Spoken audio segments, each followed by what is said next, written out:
उहू उहू, गीजर में करंट आ गया। बाकी कहाँ लीक हो रहा है वो बाद में देखेंगे, पहले जाकर कपड़े तो पहन लो यार। सभी लोग नमस्ते, मेरा नाम चेन मो है। मेरे सामने जो लड़की है उसका नाम जियांग शुए है। वो मेरी नई रूममेट है। सुना है उसके घर की हालत खराब हो गई, फैमिली बैंकरप्ट हो गई, इसलिए मजबूरी में जॉब करने बाहर निकली। वो मेरे साथ एक ही कमरे में रहने को इसलिए तैयार हुई क्योंकि यहाँ रेंट सस्ता था, लेकिन उसके साथ रहने के बाद मेरी जिंदगी लिटरली नरक बन गई। अगर किराया बचाने की मजबूरी ना होती तो मैं कसम खाकर कहता हूँ उसके साथ एक दिन भी न रहता। जिस दिन वो पहली बार घर आई, मैंने जेंटलमैन बनकर उसका सामान उठाने की कोशिश की, लेकिन उसने सीधा पूछा, हाथ धोए हैं? मेरा हाथ वहीं हवा में फ्रीज हो गया, न आगे बढ़ा पा रहा था न पीछे खींच पा रहा था। इतनी ऑकवर्ड फीलिंग हुई कि बस पूछो मत। आखिर में मैं साइड हट गया और उसे खुद वो भारी सूटकेस अंदर घसीटते देखता रहा। मैं अपना इंट्रोडक्शन देना भी भूल गया। वैसे भी उसके चेहरे से साफ लग रहा था कि उसे मुझसे जान पहचान बढ़ाने में जीरो इंटरेस्ट है। कमरे में घुसते ही उसने भौहें सिकोड़ ली। मुझे पता था क्यों। इस कमरे में हमेशा एक अजीब सी सीलन और बदबू रहती थी। मैं तो इतने दिन रहकर उसकी आदत डाल चुका था। मैंने कैजुअली पूछा, चाबी है ना तुम्हारे पास? मैं थोड़ी देर के लिए बाहर जा रहा हूँ। उसने बस नाक से हूँ किया, आंख तक नहीं उठाई। मैं भी ज्यादा बात बढ़ाना नहीं चाहता था, सीधा निकल गया। उस दिन दोस्तों के साथ ड्रिंकिंग सेशन था। जब रात करीब 11 बजे लड़खड़ाता हुआ वापस आया और कमरे का दरवाजा खोला तो मैं वहीं जम गया। ये मेरा वही कूड़े का अड्डा है। फर्श इतना साफ था कि उसमें चेहरा दिख जाए। जो पेपर्स और सामान हमेशा बिखरा रहता था, सब परफेक्टली अरेंज था। सच कहूँ तो घर में कोई साफ सुथरी लड़की होना तो लाइफ थोड़ी सिविलाइज लगने लगती है। मैं सीधा बिस्तर पर गिरा और सो गया। अगली सुबह ऑफिस जाने के लिए उठा तो देखा मेरी टेबल खाली पड़ी है। सबसे बड़ा झटका तब लगा जब मेरा यूएसबी ड्राइव गायब मिला। उसमें मेरे सालों के डेटा, आइडियाज और फाइल्स थे। मेरे लिए वो खजाना था। मैं भागता हुआ जियांग शुए के पास गया। वो, तुमने कल मेरा कमरा साफ किया था। थैंक्स बोलने की जरूरत नहीं। थैंक्स नहीं बोल रहा। मेरा यूएसबी देखा क्या? मैं सोच रहा था उसने कहीं रख दिया होगा, लेकिन उसने बेहद कैजुअली कहा, फेंक दिया। उस पल मेरी आत्मा शरीर छोड़कर वापस आना भूल गई। उसमें मेरे कई सौ जीबी डेटा थे। एक बेकार यूएसबी ही तो था। नया खरीद दूंगी, या फिर उसमें कुछ अडल्ट वीडियोस थे। बस उस पल मेरा पेशेंस खत्म हो गया। मैंने वहीं रूल्स बना दिए। प्राइवेट स्पेस अलग, कॉमन एरिया अलग। हम दोनों पूरे 10 मिनट तक बहस करते रहे। आखिरकार सेटलमेंट हुआ। लिविंग रूम, बाथरूम और किचन कॉमन एरिया होंगे। बेडरूम प्राइवेट रहेगा। बालकनी उसका पर्सनल एरिया होगा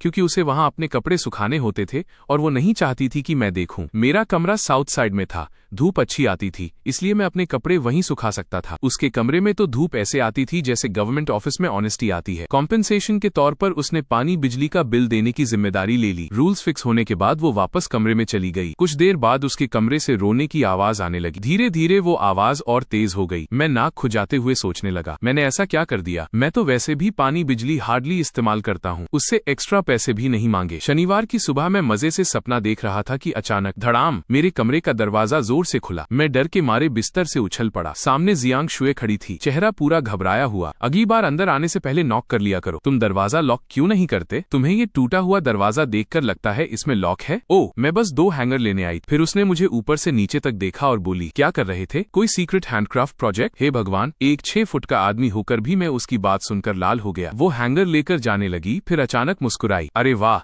कार्टून वाला अंडरवेयर भी पहनते हो? सीरियसली, तुम्हारे पास करने को कुछ नहीं है क्या? चाहो तो 2 और गिफ्ट कर दूं? वो तुरंत भाग गई, लेकिन उसके जाते वक्त उसके कदमों की घबराहट साफ बता रही थी कि वो भी उतनी काम नहीं थी जितना दिखा रही थी। रूममेट लाइफ है भाई, थोड़ा एडजस्टमेंट तो बनता है। लेकिन मैं जो एडजस्टमेंट सोच रहा था उसका मतलब था एक दूसरे की बाउंड्रीज समझना। वो ऐसा नहीं सोचती थी। उसे मेरी बाउंड्रीज पता थी और उसे उन्हीं बाउंड्रीज के ऊपर डांस करना पसंद था। कभी भी बिल्ली की तरह चुपचाप मेरे कमरे में घुस आती, कभी मैं बाथरूम में होता और वो अचानक अंदर आ जाती, फिर खुद ही चीखने लगती, ऐसे जैसे एयर रेड सायरन बज गया। समझ नहीं आता था आखिर पैनिक किस बात का है। और उसे बेसिक लाइफ स्किल्स भी नहीं आती थी। कपड़े वॉशिंग मशीन में डालने के बाद बाकी सब भगवान भरोसे छोड़ देती। कुकिंग नहीं आती थी, लेकिन मास्टर शेफ बनने की कोशिश जरूर करती थी। एक बार तो पूरे घर में आग लगते लगते बची। हर बार मुझे गुस्से में उसे स्टेप बाय स्टेप सिखाना पड़ता था। हाँ, एक बात अच्छी थी, वो सीखने में तेज थी। दूसरी बार खाना बनाते समय उसे पता था कि तेल में आग लगे तो पानी नहीं डालना चाहिए। उसने वॉशिंग लिक्विड डाल दिया। हाँ भाई, प्रोग्रेस हो रही थी। 16 जुलाई उसका बर्थडे था। मुझे कैसे पता चला? क्योंकि उस दिन वो पूरे दिन सोफा पर बैठकर मंत्र जप रही थी। आज ओवर टाइम मत लगना, आज ओवर टाइम मत लगना। मेरी नींद तक खराब हो गई। जब मैं गुस्से में उसे चुप कराने जा रहा था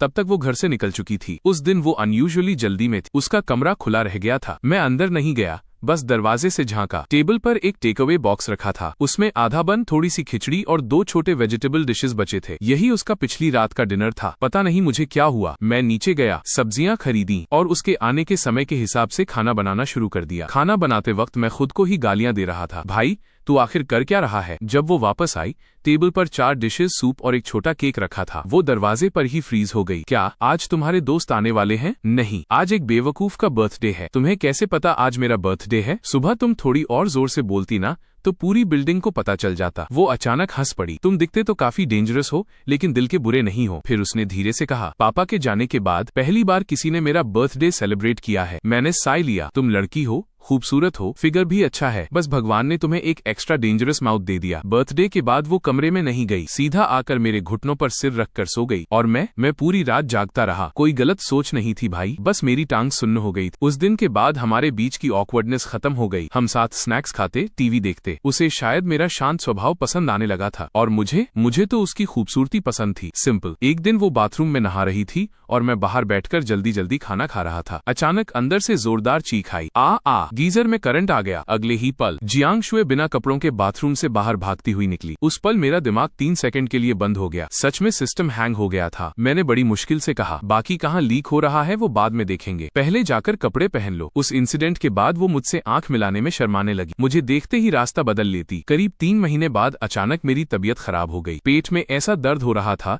जैसे अंदर किसी ने ड्रिल मशीन चला दी हो। शुरू में लगा थोड़ी देर में ठीक हो जाएगा, लेकिन हालत बिगड़ती गई। मैं किसी तरह हॉस्पिटल जाने की कोशिश कर रहा था कि तभी जियांग शुए दौड़कर आई। उसने दोनों हाथों से मेरा चेहरा पकड़ लिया। उसके हाथ बर्फ जैसे ठंडे थे और कांप रहे थे। मैं दर्द से ठीक से बोल भी नहीं पा रहा था। उसने बिना कुछ पूछे जैकेट पहनी, मुझे सहारा दिया और नीचे ले जाने लगी। भाई, वो 6ठी मंजिल थी। आज तक समझ नहीं आया वो पतली सी लड़की मुझे नीचे कैसे उतार लाई। टैक्सी बुलानी थी, लेकिन वो फोन घर पर भूल गई थी। आधी रात तक वो मुझे आधा उठाकर आधा घसीटकर इमरजेंसी रूम तक ले गई। जब मेरी ड्रिप खत्म हुई और होश लौटा, तब तक सूरज निकलने वाला था। डॉक्टर ने कहा, गैस्ट्रिक स्पैज्म है, ज्यादा टेंशन की बात नहीं। मैंने धीरे से कहा, थैंक यू, अब जाकर सो जाओ, तुम्हें ऑफिस भी जाना है। कोई बात नहीं, मैंने लीव ले ली। कुछ दिनों बाद मैं पूरी तरह रिकवर हो गया। उसका थैंक्स करने के लिए मैंने पूरा दिन किचन में मेहनत की। वो खाते खाते अचानक बोली, इतना अच्छा खाना बनाते हो, क्या जिंदगी भर मेरे लिए खाना बना सकते हो? उस वक्त मेरा दिमाग सीधा रोमांटिक मोड में चला गया। मैंने ऑलमोस्ट हाँ कर दी थी, लेकिन उसकी हंसी देखकर समझ आया, मैडम का मतलब सिर्फ खाना बनाना था, शादी वाड़ी नहीं। उस दिन के बाद उसने बाहर से खाना मंगवाना बंद कर दिया। हर शाम किचन में मेरे साथ चिपकी रहती, कहती घर का खाना चीप भी है और हेल्थी भी। मैं ऊपर से भले कंप्लेन करता था, लेकिन जब भी याद आता कि उसने मुझे अस्पताल पहुंचाने के लिए अपनी जान लगा दी थी, तो मेरी कुकिंग स्पीड अपने आप बढ़ जाती। लेकिन उस दिन कुछ अजीब था। खाना तैयार था, फिर भी वो खाने नहीं आई। मैं उसके कमरे में गया, देखा वो बिस्तर पर मुंह छिपाकर रो रही थी। मैं घबरा गया। क्या हुआ? किसने परेशान किया? कुछ हुआ है तो साफ साफ बोलो, हम दोस्त है ना। असल में मामला इतना कॉम्प्लिकेटेड नहीं था। जियांग शुए कंपनी में कभी ओवर टाइम नहीं करती थी। टाइम खत्म मतलब सीधा घर। उसकी इमोशनल इंटेलिजेंस वैसे भी कॉर्पोरेट स्लेवरी समझने लायक नहीं थी। ऊपर से उसने मेरी वजह से लीव ली थी, इसलिए मैनेजर इनडायरेक्ट तरीके से उसे निकालने की कोशिश कर रहा था। वो सुबकते हुए बोली, अगर निकालना है तो निकाल दें, लेकिन कॉम्पेंसेशन पूरा देना चाहिए ना। मैंने सिर हिलाया, बस इतनी सी बात, टेंशन मत लो, ये मामला अब मैं देखूंगा। उसकी कंपनी स्मॉल लोन बिजनेस करती थी। अगले दिन मैंने ढंग के कपड़े पहने, दाढ़ी साफ की,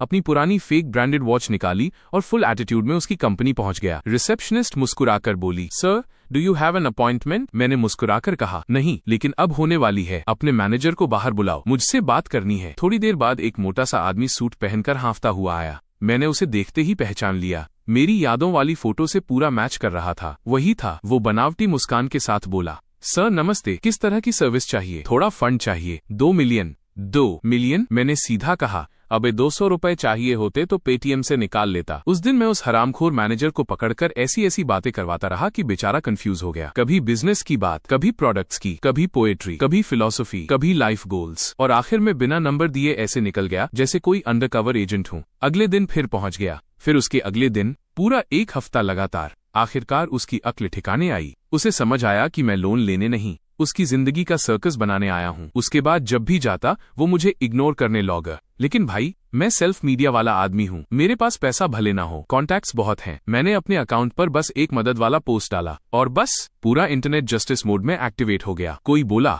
भाभी को लेकर पहुंच रहा हूँ। दूसरा बोला, मैं हथौड़ा लेकर आ रहा हूँ। एक भाई तो अभी अभी जेल से निकला था, बोला देश बेचकर पॉकेट मनी कमाने का एक्सपीरियंस है, जरूरत हो तो बताना। सच कहूँ तो आजकल के नेटिजन्स कमाल के हैं, बातें भी मजेदार करते हैं। दिल खुश हो गया। कुछ ही दिनों में वो मोटा मैनेजर टूट गया। खुद मुझे फोन किया। कॉल उठाते ही मैंने साफ बोल दिया, एम्प्लॉई को निकालना है तो निकालो, लेकिन कॉम्पेंसेशन पूरा दो, सब लीगल तरीके से करो, फिर कोई तुम्हें परेशान नहीं करेगा। फोन कटने के 5 मिनट बाद ही जियांग शुए भागती हुई मेरे पास आई। चेहरे पर एक्साइटमेंट साफ दिख रही थी। उन्होंने पैसे देने मान लिया। उस दिन जब वो रेजिग्नेशन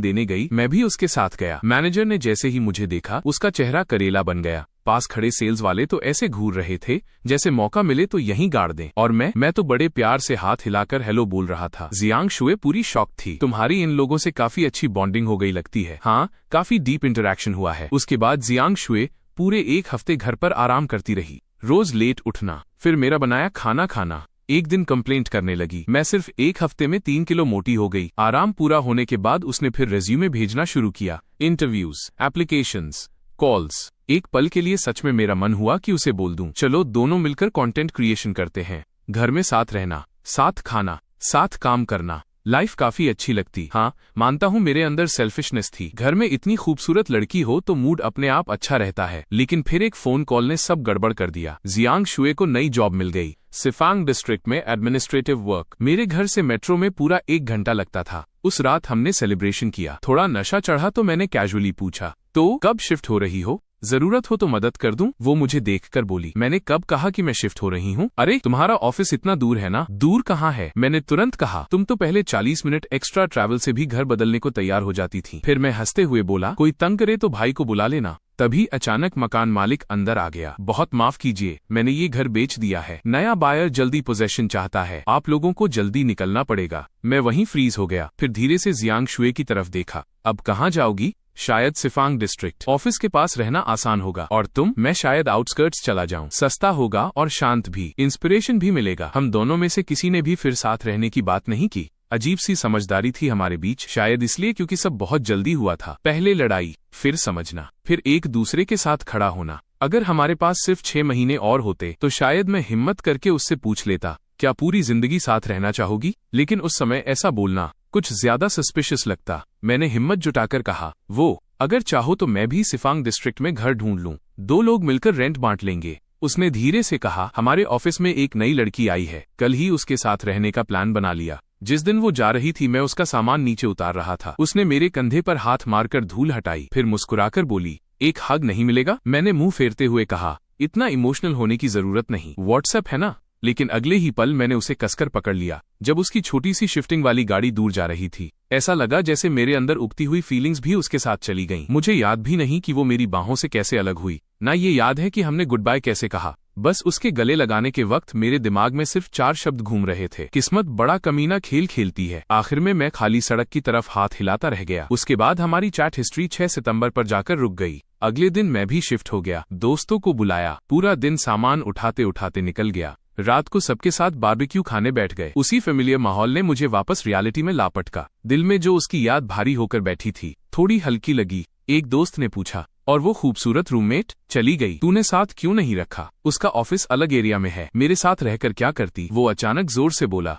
सच बता, अभी भी पसंद करता है ना उसे? नहीं, झूठ मत बोल। फिर उसने सीधा वार किया, अगर नहीं पसंद थी तो तूने 2 बेडरूम वाला घर क्यों लिया? उसके शब्द हथौड़े की तरह दिमाग पर लगे। हाँ, मैं अकेला आदमी होकर भी 2 बेडरूम क्यों ले रहा था? और सबसे बड़ी बात, मैंने ऐसा घर चुना जो महंगा था, लेकिन सिफांग डिस्ट्रिक्ट के बहुत करीब था। शायद सच में मेरे सबकॉन्शियस में कहीं न कहीं उम्मीद थी कि जियांग शुए वापस आएगी। लाइफ फिर नॉर्मल हो गई, लेकिन कुछ हैबिट्स बदल नहीं पाई। जैसे आज भी मैं जरूरत से ज्यादा खाना बना देता था। अब भी बाहर का खाना ऑर्डर करने का मन नहीं करता था। पहले जैसी आलस वाली लाइफ भी खत्म हो गई थी। मैं रेगुलरली घर साफ करने लगा था। दूसरा बेडरूम खाली था, फिर भी उसे हमेशा चमका कर रखता। उस दिन बहुत तेज बारिश हो रही थी, बिजली लगातार चमक रही थी। मैं कंप्यूटर के सामने बैठा हॉरर स्क्रिप्ट लिख रहा था। सोच रहा था, डरावना क्या होगा, बिस्तर के नीचे भूत या दरवाजे के बाहर? सोचते सोचते मैं झुककर बेड के नीचे देखने लगा, और फिर होली शिट, वहाँ कोई भूत नहीं था, बल्कि एक ऐसी चीज पड़ी थी जिसकी उम्मीद नहीं थी। वो USB ड्राइव जो जियांग शुए ने सपोजिडली फेंक दिया था। तभी दरवाजे पर नॉक हुआ। मैं डर के मारे उछल पड़ा, दरवाजा खोला और सामने बारिश में भीगी हुई जियांग शुए खड़ी थी। क्या हुआ, हेल्प नहीं करोगे?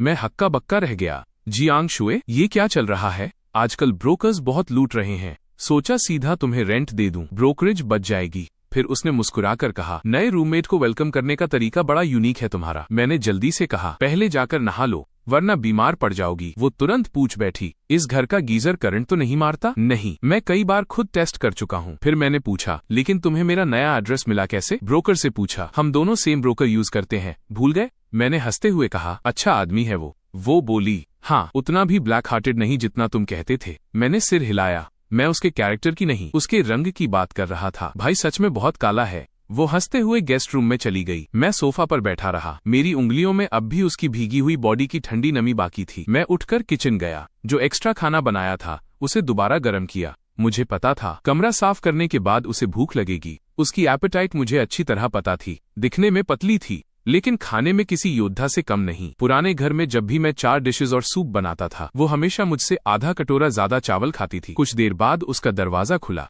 वो हल्के गुलाबी रंग की स्लीपवेयर पहनकर बाहर आई और सोफा पर बैठ गई। टेबल पर गरम खाना देखकर उसकी आंखें चमक उठीं। सच में दोबारा गरम किया? तुमने कहा था पेट भरा है, लेकिन खुशबू सूंघकर 2 कौर और खा लोगी। वो हंस पड़ी, फिर बिना फॉर्मेलिटीज के सीधे चॉपस्टिक्स उठाकर खाने लगी। न बारिश वाली हालत बची थी, न अलग रहने वाली दूरी। ऐसा लग रहा था जैसे वो कभी गई ही नहीं थी। मैं सामने बैठा उसे देखता रहा। चेहरे पर अपने आप मुस्कान आ गई। मैंने कैजुअली पूछा, उस नई रूममेट के साथ तो बड़ा अच्छा रहने वाली थी, फिर अचानक यहाँ क्यों? इतनी बारिश में भागती हुई चली आई। डर नहीं लगा कि मेरी नई गर्लफ्रेंड आ चुकी होगी? उसके हाथ रुक गए, कानों तक हल्की लालिमा फैल गई। फिर धीरे से बोली, उस लड़की के साथ रहना इम्पॉसिबल था। पहले दिन से कंप्लेन शुरू कर दी। कहती थी मैं ज्यादा देर नहाती हूँ, रात को उठती हूँ तो आवाज करती हूँ। जैसे जैसे वो बोल रही थी उसका चेहरा उतरता जा रहा था, बिल्कुल वैसा ही जैसा तब होता था जब ऑफिस वाले उसे परेशान करते थे। आखिर में उसकी आवाज धीमी हो गई, सिर झुक गया, कान इतने लाल हो गए थे जैसे अभी धुआं निकल जाएगा। मेरा दिल पिघल गया। मैंने उसके सिर पर हाथ फेरा। उसके बाल अब भी उतने ही मुलायम थे। मैंने धीरे से कहा, अगर वापस आना चाहती हो तो आ जाओ। वैसे भी ये 2 बेडरूम का घर है, एक कमरा खाली ही पड़ा है और तुम्हारे आने से घर थोड़ा वार्म लगेगा। वो तुरंत मेरी तरफ देखने लगी। सच में तुम्हें मैं परेशान नहीं लगती? परेशान बिल्कुल लगती हो। तुम्हें खाना बनाना नहीं आता, बेसिक लाइफ स्किल्स 0 हैं और हमेशा मेरी चीजें छिड़ती रहती हो। फिर मैं मुस्कुराया, लेकिन क्या करें, चेहरा इतना अच्छा है कि रख ही लेते हैं। वो तुरंत खुश होकर हंस दी। मैंने उंगली उठाई, लेकिन कंडीशंस हैं। पहली, मेरे स्टडी रूम में बिना परमिशन मत घुसना। मेरे मैन्यूस्क्रिप्ट्स और यूएसबी को हाथ नहीं लगाना, वो मेरी जान है। दूसरी, खाना मैं बनाऊंगा, लेकिन बर्तन, टेबल और कूड़ा सब तुम्हारा काम। तीसरी, नहाने से पहले गीजर में चेक करूंगा, पिछली बार जैसी स्टंटबाजी दोबारा नहीं। वो तुरंत सिर हिलाने लगी। ठीक है, मैं सब सुनूंगी, कुछ नहीं छूंगी, बर्तन भी धोऊंगी और बिना चेक कराए बाथरूम में नहीं जाऊंगी। उसकी बातों पर मैं बस हंस दिया, क्योंकि मैं उसे अच्छी तरह जानता था। उसकी प्रॉमिसेस की एक्सपायरी डेट दूध से भी छोटी थी। 2-4 दिन बाद फिर वही होगा। वो मेरी बाउंड्रीज के ऊपर फिर से ट्रैम्पोलिन की तरह कूदती मिलेगी। लेकिन मुझे उसकी इन हरकतों पर अब गुस्सा नहीं आता था। सच कहूं तो खाली और ठंडे घर से बेहतर था कि वो कभी कभी थोड़ी शरारत कर दे। कम से कम घर में इंसानों वाली फीलिंग तो आती थी। थोड़ा नॉइज, थोड़ा लाइफ, थोड़ा वार्मथ। खाना खत्म होने के बाद जियांग शुए खुद ही प्लेट्स उठाकर किचन में चली गई। नल खोला और बर्तन धोने लगी। मैं किचन के दरवाजे से टिककर उसे देखता रहा। उसके हाथ अब भी उतने ट्रेंड नहीं थे। हर प्लेट ऐसे पकड़ रही थी जैसे अभी हाथ से फिसलकर टूट जाएगी। फिर मुझे अचानक याद आया, वैसे तुम्हें मेरा नया एड्रेस मिला कैसे? ब्रोकर ने सच में दे दिया? मुझे तो लगा था वो प्राइवेसी रूल्स फॉलो करेगा। जियांग शुए ने धीरे से हंसते हुए कहा, मैंने ब्रोकर भाई को बहुत मनाया, उसके लिए मिल्क टी भी खरीदी। फिर मैंने बोला कि हम दोनों अच्छे दोस्त हैं, बस थोड़ा मिसअंडरस्टैंडिंग हो गया था, अब पैचअप करना है। उसका दिल पिघल गया। फिर उसने एड्रेस दे दिया। फिर उसने मेरी तरफ देखकर हल्की मुस्कान दी। और हाँ, उसने ये भी बताया कि जब तुम घर ढूंढ रहे थे तब खास तौर पर 2 बेडरूम फ्लैट पूछ रहे थे। कह रहा था एक कमरा जानबूझकर खाली छोड़ रहे हो। उसे तभी लग गया था कि तुम मेरा इंतजार कर रहे हो। मैं तुरंत डिफेंसिव मोड में चला गया। अरे बकवास मत सुनो उसकी, मुझे बस बड़ा घर पसंद है, एक रूम रहने के लिए, एक स्टडी रूम के लिए, बस। हाँ, वो मुस्कुराई, बिल्कुल मेरा इंतजार नहीं कर रहे थे। फिर अचानक उसने पुरानी बात याद दिलाई। तो वो कौन था जो पुराने घर में मुझसे पूछ रहा था कि साथ में सिफांग डिस्ट्रिक्ट चलोगी? मैंने खांसते हुए कहा, बच्चों की तरह पुरानी बातें मत निकालो, जाओ पहले बाल सुखाओ, वरना कल सिर दर्द होगा, फिर हॉस्पिटल लेकर मुझे ही भागना पड़ेगा।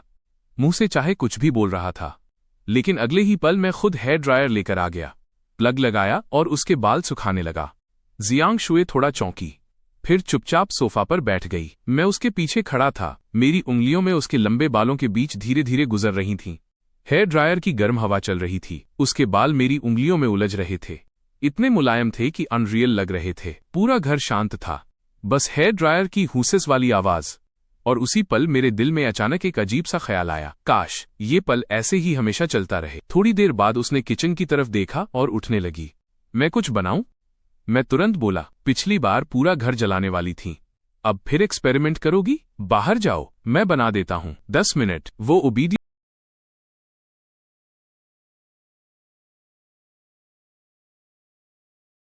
एक्सपेरिमेंट करोगी? बाहर जाओ, मैं बना देता हूं। 10 मिनट। वो ओबीडियंट बच्ची की तरह किचन के बाहर खड़ी हो गई, दरवाजे से टिककर मुझे देखती रही। आंखें बिल्कुल फैन गर्ल जैसी चमक रही थीं। चेन मो, तुम सब कुछ कैसे कर लेते हो? खाना बनाना आता है, चीजें रिपेयर करना आता है, मुझे प्रोटेक्ट करना आता है। तुम सीरियसली बहुत अमेजिंग हो। उसकी तारीफ सुनकर मैं थोड़ा ऑकवर्ड हो गया, लेकिन हाथ चलते रहे। 2 एग्स फ्राई किए, 2 ब्रेड टोस्ट किए, मिल्क गरम किया, सिंपल ब्रेकफास्ट तैयार। जब तक मैं टेबल लगा रहा था, वो फेस वॉश करके वापस आ गई। फिर टेबल पर बैठते ही ऐसे खाने लगी जैसे 3 दिन से भूखी हो। वाह, इतना टेस्टी! तुम इतने टैलेंटेड क्यों हो?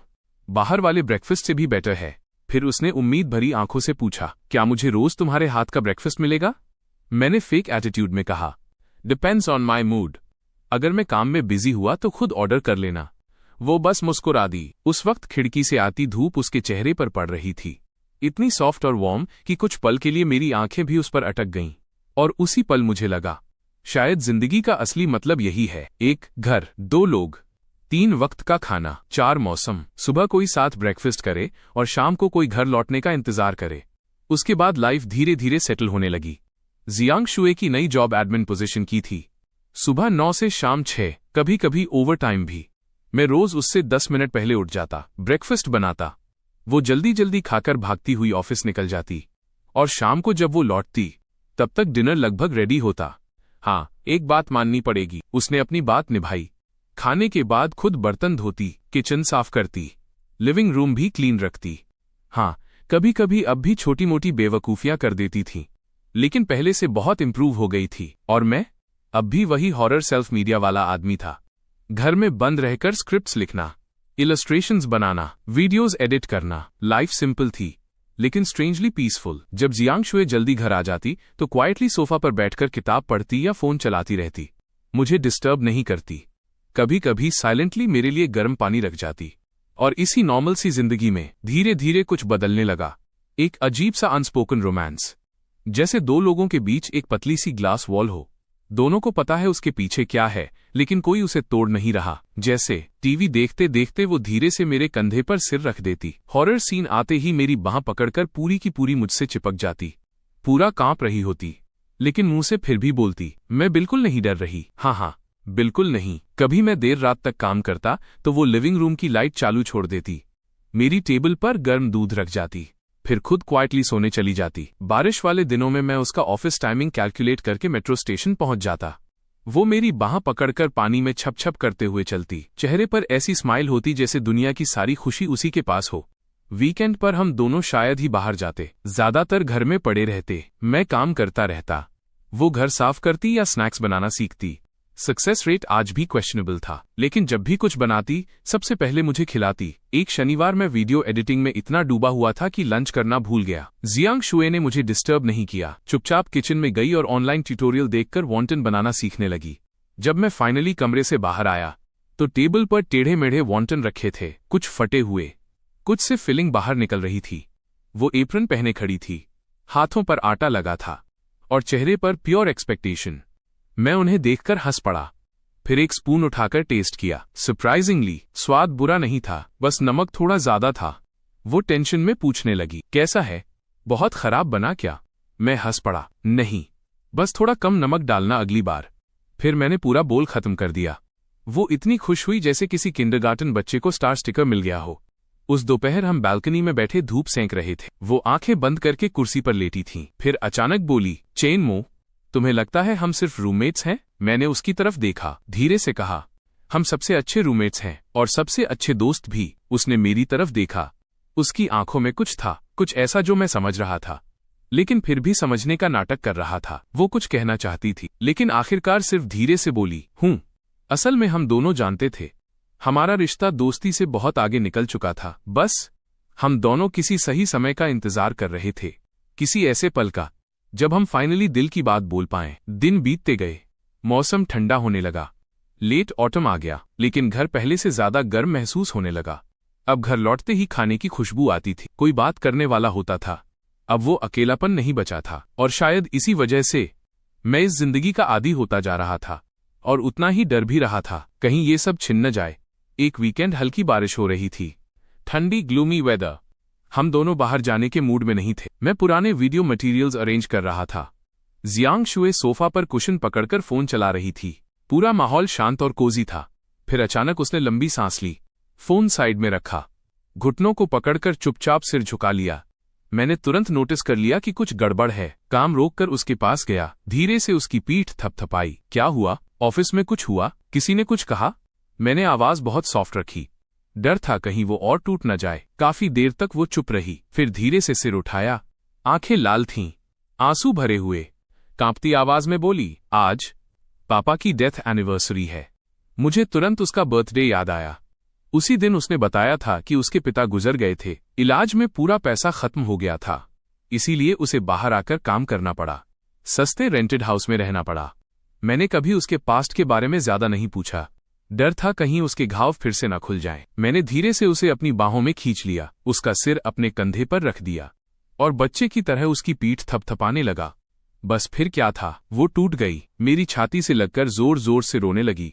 उसके रोने में दबा हुआ दर्द था, अकेलापन था, इतने समय की सारी तकलीफें थीं। मैं उसे पकड़कर बैठा रहा, उसका कांपता हुआ शरीर महसूस कर सकता था। दिल अंदर से कसने लगा। इतनी चेयरफुल दिखने वाली लड़की अपने अंदर इतना दर्द छिपाकर घूम रही थी। वो पहले एक अच्छी फैमिली में पली बढ़ी थी, माँ बाप की लाडली बेटी, जिस चीज की जरूरत होती मिल जाती। फिर अचानक उसके पिता बीमार पड़े, सारा पैसा इलाज में चला गया और आखिरकार वो भी चले गए। एक दिन में उसकी जिंदगी बदल गई। प्रिंसेस से सीधे स्ट्रगलिंग एम्प्लॉई। किसी के लिए भी ये आसान नहीं होता। बहुत देर रोने के बाद वो धीरे धीरे शांत हुई। आंखें पूरी सूज गई थीं, नाक लाल हो चुकी थी। वो अब भी मेरी बाहों में थी। धीरे धीरे उसने अपना पास्ट बताना शुरू किया। पापा पहले छोटा बिजनेस करते थे, घर की हालत अच्छी थी। मैंने बचपन में कभी तकलीफ नहीं देखी। पढ़ाई में जियांग शुए कभी खास अच्छी नहीं थी, लेकिन उसके पापा ने उसे कभी डांटा नहीं। वो हमेशा बस यही कहते थे, मेरी बेटी खुश रहे वही काफी है। उसकी माँ तो बचपन में ही गुजर गई थीं। उसके बाद उसके पापा ने अकेले ही उसे पाला। जो मांगा वो दिया, जितना प्यार दे सकते थे दिया। 3 साल पहले अचानक उसके पापा को कैंसर डिटेक्ट हुआ, और वो भी लास्ट स्टेज। उस वक्त जियांग शुए अभी कॉलेज में थी। ये खबर सुनते ही उसकी दुनिया जैसे रुक गई। इलाज के लिए घर बेच दिया गया, बिजनेस खत्म हो गया, सारी सेविंग्स चली गईं। रिश्तेदारों से लेकर दोस्तों तक, जिससे हो सकता था सबसे पैसे उधार लिए। लेकिन आखिर में फिर भी उसके पापा को बचाया नहीं जा सका। जिस दिन वो गए, उन्होंने जियांग शुए का हाथ पकड़कर सिर्फ एक बात कही, अपना ध्यान रखना, कभी खुद को मजबूर मत करना, खुश रहना, और किसी ऐसे इंसान को चुनना जो सच में तुमसे प्यार करे। मेरी तरह अकेली मत रहना। जियांग शुए ने रोते हुए उनसे प्रॉमिस किया था, लेकिन उसके बाद वो हर बार टूट जाती थी जब किसी और को अपने पापा के साथ देखती। ग्रेजुएशन के बाद वो अपने होम टाउन में नहीं रहना चाहती थी। हर चीज उसे अपने पापा की याद दिलाती थी, इसलिए वो अकेले इस शहर में आ गई। सबसे सस्ता कमरा ढूंढा, जो जॉब मिल सकती थी की। रिश्तेदारों से बात करना भी कम कर दिया। डर था कि अगर किसी ने पूछ लिया कैसी हो, तो शायद वो खुद को रोक नहीं पाएगी। फिर उसने धीरे से मेरी तरफ देखा। पुराने घर में मैं हमेशा तुमसे लड़ती रहती थी ना, तुम्हारी चीजें छेड़ती थीं। असल में मैं बहुत अकेली थी, बस चाहती थी कोई मुझसे बात करे। उसकी आवाज धीरे धीरे कांपने लगी। फिर तुमने मेरा बर्थडे सेलिब्रेट किया, मेरे लिए लड़ाई की, मेरी तरफ खड़े रहे। तब पहली बार लगा कि ये शहर इतना ठंडा नहीं है। किसी का साथ होना कितना अच्छा होता है। फिर वो हल्का सा हंसी, लेकिन आंखों से आंसू फिर गिर पड़े। जब हम अलग हुए थे ना, मैं ठीक से सो नहीं पाती थी। कहीं भी रहती, घर जैसा फील नहीं आता था। सिर्फ तुम्हारे साथ रहने पर ही मन शांत रहता है। उसने एक ही सांस में दिल की सारी बातें कह दी। जो दर्द इतने समय से अंदर दबा रखा था, सब बाहर आ गया। मैं उसे चुपचाप सीने से लगाए बैठा रहा। दिल इतना भारी हो गया था कि समझ नहीं आ रहा था क्या बोलूं। ये लड़की बाहर से कितनी केयरलेस और नॉइजी लगती थी, लेकिन अंदर से उतनी ही टूटी हुई थी। उसकी सारी बदतमीजियां, उसकी शरारतें, उसकी चाइल्डिश हरकतें असल में खुद को बचाने का तरीका थीं। वो अंदर से अब भी बस एक छोटी सी लड़की थी जिसे प्यार चाहिए था। मैंने उसे और कसकर पकड़ लिया। धीरे लेकिन बहुत सीरियस आवाज में कहा, अब तुम्हें अकेले रहने की जरूरत नहीं है। अब मैं हूं। तुम्हारे पापा की जगह तो कभी नहीं ले सकता, लेकिन मैं प्रॉमिस करता हूं, मैं तुम्हारा ख्याल रखूंगा, तुम्हें कभी अकेला फील नहीं होने दूंगा। कोई तुम्हें हर्ट करेगा तो सबसे पहले मैं खड़ा रहूंगा, और चाहे कुछ भी हो जाए मैं तुम्हारे साथ रहूंगा। जियांग शुए ने सिर उठाकर मुझे देखा। उसकी आंखों में आंसू थे, लेकिन साथ में एक अजीब सी उम्मीद भी। वो धीरे से बोली, सच? तुम मुझे छोड़कर नहीं जाओगे? मैंने बिना हिचकिचाए कहा, कभी नहीं। हर बर्थडे तुम्हारे साथ मनाऊंगा। तुम्हें कोई रुलाएगा तो मैं उससे लड़ूंगा। तुम अकेली फील करोगी तो मैं तुम्हें पास रखूंगा। हम हमेशा साथ रहेंगे, ठीक? उसने जोर से सिर हिलाया, फिर सीधे मेरे सीने से लिपट गई, चेहरा मेरी छाती में छिपाकर धीरे से बोली, ठीक है, हमेशा साथ रहेंगे। उस पल ऐसा लगा जैसे दो अकेले लोग आखिरकार अपना घर ढूंढ चुके हों। हमारे बीच जो फीलिंग्स इतने समय से छुपी हुई थीं, उन सबको आखिर नाम मिल गया। अब हम दोनों समझ चुके थे, हम एक दूसरे की जिंदगी का हिस्सा नहीं, जरूरत बन चुके हैं। उस रात मैंने उसकी पसंद की ढेर सारी डिशेस बनाई, जूस की बोतल खोली और उसके साथ बैठकर उसके पापा को याद किया। मैंने उससे कहा, अब हर साल इस दिन मैं तुम्हारे साथ रहूंगा। जब भी पापा की याद आए मुझे बता देना। वो धीरे धीरे मुस्कुराने लगी। उसकी आंखों का दुख थोड़ा हल्का हो चुका था। अब वहां डर कम था और सुकून ज्यादा। शायद इसलिए क्योंकि पहली बार उसे लगा अब वो इस शहर में अकेली नहीं है। अब उसके पास लौटने के लिए एक घर है, और उस घर में मैं था। उसके बाद जिंदगी धीरे धीरे नॉर्मल चलने लगी। देखते देखते विंटर आ गया। बाहर ठंड बढ़ती जा रही थी, लेकिन घर पहले से ज्यादा गर्म महसूस होता था। हमारा रिश्ता भी अब रूममेट वाला नहीं रहा था। हम प्रैक्टिकली कपल बन चुके थे। बस ऑफिशियली प्रपोज नहीं किया था। बाकी हर चीज तो कपल्स वाली ही थी। लेकिन जिंदगी कभी पूरी स्मूथ नहीं चलती। थोड़े थोड़े स्टॉर्म्स आते रहते हैं, और वही फीलिंग्स को टेस्ट करते हैं। अच्छी बात बस ये थी, हर मुश्किल में हम दोनों एक दूसरे के साथ खड़े रहते थे। जियांग शुए की नई कंपनी में उसका बॉस एक 40 साल का क्रीपी आदमी था। पहले से ही उसके इरादे गंदे लगते थे। कभी अकेले ऑफिस में बुलाना, कभी ओवर टाइम के नाम पर रोकना, कभी पर्सनल काम करवाना। जियांग शुए सब सह रही थी, मुझे नहीं बता रही थी। उसे डर था मैं गुस्से में कुछ करना दूं। लेकिन एक रात वो करीब 10 बजे घर लौटी। चेहरा उतरा हुआ था, आंखें लाल। घर में घुसते ही सीधे मेरे सीने से लिपट गई और रोने लगी। मेरा दिल बैठ गया। मैंने तुरंत उसे पकड़कर पूछा, क्या हुआ? किसी ने कुछ किया? काफी देर बाद उसने टूटी आवाज में बताया, आज उसका बॉस फिर ऑफिस में उसे रोककर गलत तरीके से छूने की कोशिश कर रहा था। वो किसी तरह खुद को छुड़ाकर भागी, और जाते जाते उसने धमकी भी दी, अगर किसी को बताया तो नौकरी से निकाल दूंगा। बस मेरे अंदर का पूरा सिस्टम ब्लास्ट हो गया। इतना गुस्सा आया कि हाथ कांपने लगे। उस वक्त सच में मन कर रहा था जाकर उस आदमी का मुंह तोड़ दूं। मेरी लड़की को कोई हाथ लगाए और मैं चुप रहूं? इम्पॉसिबल। लेकिन जियांग शुए डर गई। उसने तुरंत मेरा हाथ पकड़ लिया। प्लीज इम्पल्सिव मत बनो। वो कंपनी का सीनियर है, हम उसका कुछ नहीं बिगाड़ सकते। वर्स्ट केस मैं रिजाइन कर दूंगी। मैंने उसकी बात बीच में काट दी। रिजाइन? क्यों? गलती उसकी है, सजा तुम्हें क्यों मिले? जिसने तुम्हें परेशान किया है उसे प्राइज देना पड़ेगा। मैंने बहुत कामली लेकिन फर्मली कहा, ये मैटर अब मैं हैंडल करूंगा। उस रात मैंने कोई ड्रामा नहीं किया, सीधे जाकर लड़ाई भी नहीं की। पहले एविडेंस कलेक्ट किया, उसके चैट्स, कॉल रिकॉर्ड्स, मैसेजेस, फिर उसके कुछ ट्रस्टेड कॉलीग से बात की। तब पता चला वो आदमी सिर्फ जियांग शुए को नहीं, कई फीमेल एम्प्लॉयज को परेशान कर चुका था।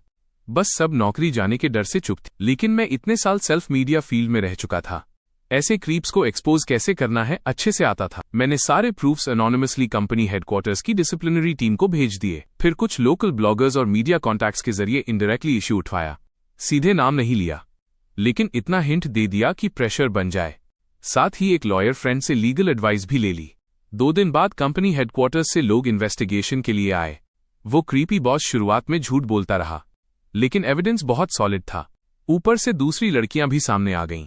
अब उसके पास बचने का कोई रास्ता नहीं था। कंपनी ने तुरंत उसे फायर कर दिया, पब्लिक अपॉलॉजी दी और फ्यूचर में ऐसी चीजें रोकने का प्रॉमिस भी किया। जब जियांग शुए को ये सब पता चला, वो लिटरली शॉक्ड थी। चेन मो, तुम इतने जल्दी सब कैसे सॉल्व कर लेते हो?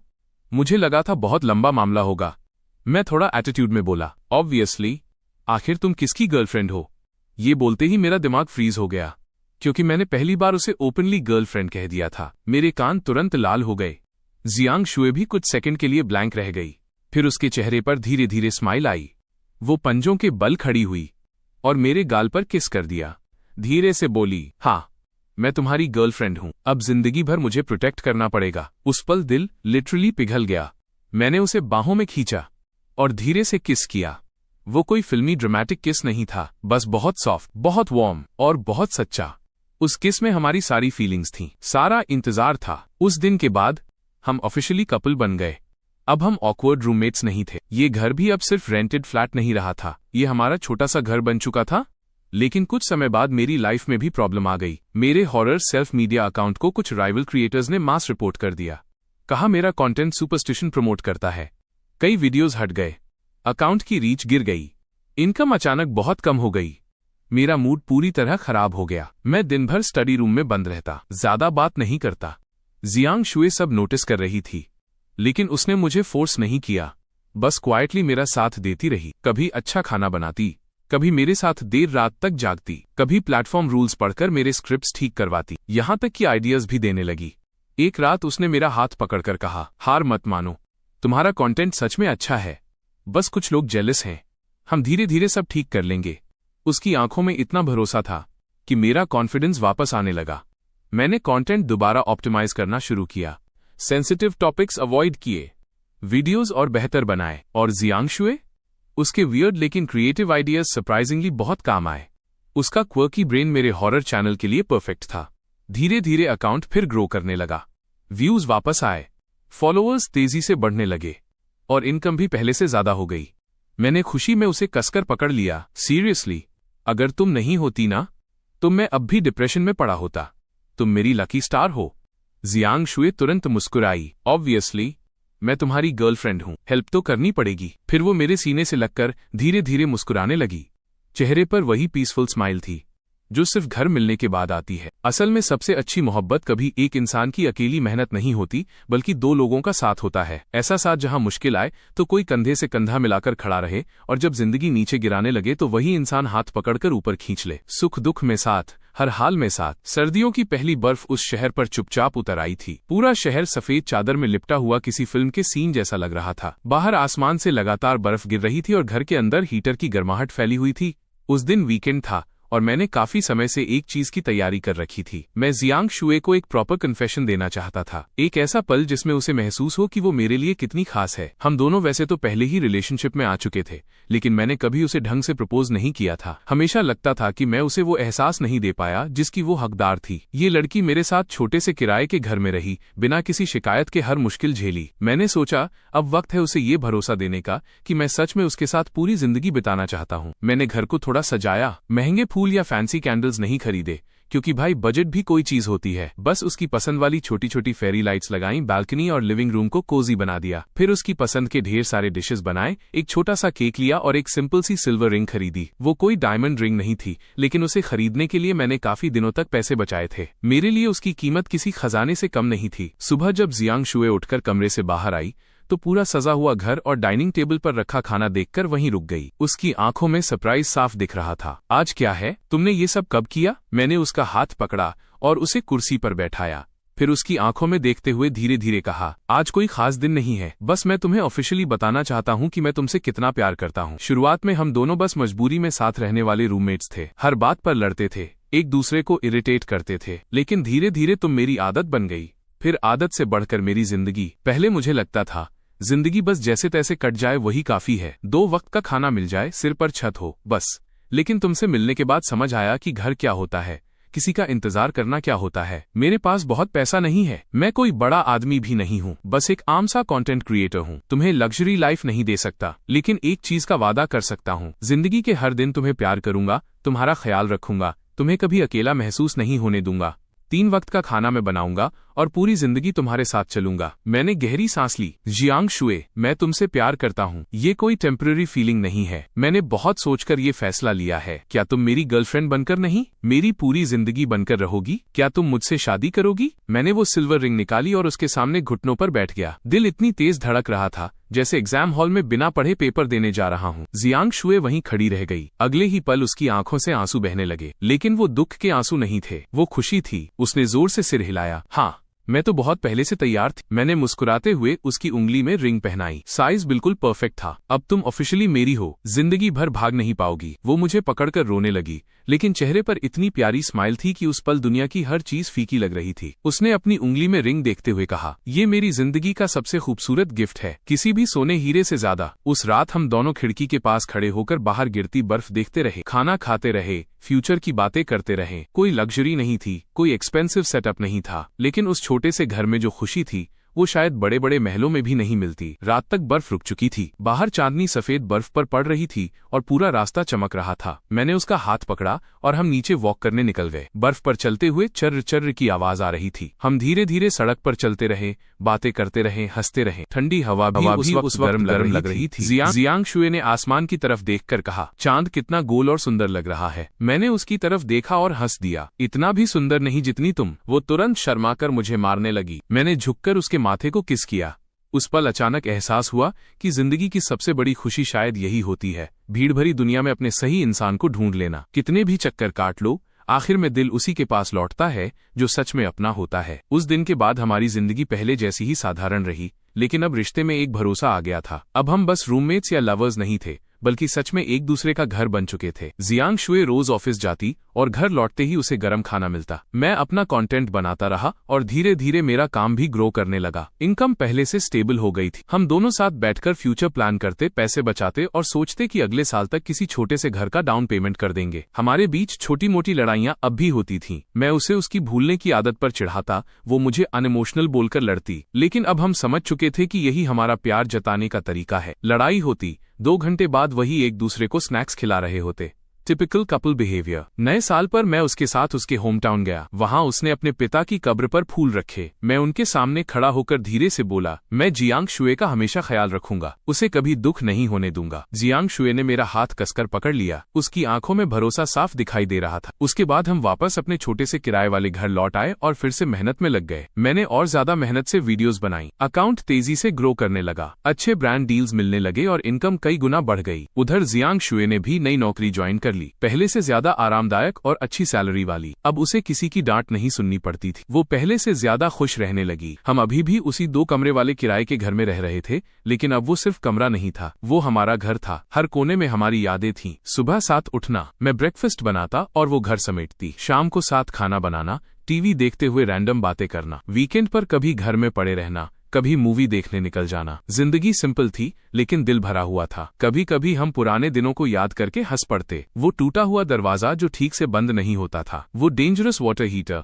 उसका मेरा यूएसबी ड्राइव कहीं फेंक देना, मेरा उसे पीठ पर उठाकर हॉस्पिटल ले जाना। इतनी सारी परेशानियां थीं, लेकिन अब पीछे मुड़कर देखते तो सब यादें लगती थीं। जियांग शुए हंसते हुए बोली, अगर उस वक्त मैंने तुम्हारे साथ रूम शेयर करने से मना कर दिया होता, अगर लैंडलॉर्ड ने घर बेचने का फैसला नहीं किया होता, अगर तुम वापस मेरे पास नहीं आते, तो शायद हम कभी साथ नहीं होते। मैंने उसका हाथ दबाया। नहीं, अगर 2 लोग सच में एक दूसरे के लिए बने हों तो थोड़ा देर हो सकती है, लेकिन वो आखिर में मिल ही जाते हैं। किस्मत अजीब चीज है। 2 अकेले लोग, एक अनजान शहर, एक छोटा सा किराए का घर, और वहीं से शुरू हुई पूरी जिंदगी की कहानी। धीरे धीरे वक्त गुजरता गया और फिर एक दिन बसंत आ गया। बाहर फूल खिल चुके थे, मौसम में नई शुरुआत वाली फीलिंग थी। आखिरकार हमने घर के लिए इनफ पैसे जमा कर लिए। हमें एक छोटा सा 2 बेडरूम अपार्टमेंट पसंद आया। सनलाइट अच्छी आती थी, लोकेशन भी परफेक्ट थी, उसके ऑफिस के पास और मेरे वर्क सेटअप के लिए भी कन्वीनियंट। कॉन्ट्रैक्ट साइन करते वक्त हम दोनों के हाथ कांप रहे थे। एक्साइटमेंट इतनी थी कि स्माइल रुक ही नहीं रही थी। जियांग शुए अचानक मुझे पकड़कर खुशी से बोली, अब हमारा अपना घर है,